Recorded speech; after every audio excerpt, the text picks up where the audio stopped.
الحمد لله وكفى والصلاة والسلام على رسوله المصطفى اما بعد.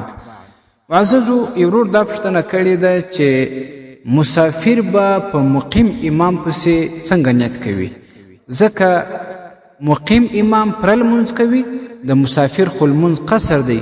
اوس چې مسافر بیا په امام پسې اقتدا کوي نو نیت به څنګه کوي؟ الجواب بالله التوفیق. مسافر به په مقیم امام پسې مطلق نیت کوي.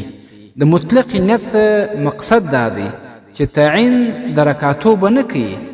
د تعین ضرورت یې نشته چې یا 2 رکاته کوم یا 3 رکاته کوم یا 4 رکاته کوم. مطلق نیت دې وکړي. مطلق نیت داسې چې بس په د امام پسې د مازدیګر فرض لمونځ کوم، په د امام پسې د ماخوستن فرض لمونځ کوم. د رکاتو تعداد دی نه معلوموي. فتاوا واحدی 220 صفحه، فتاوا نور الهدى 4 صفحه. والسلام علیکم ورحمة الله وبرکاته. ستاسې د اسلامي پوښتنو جوابونکی مفتي حکیم الله صابر الحنفي صاحب.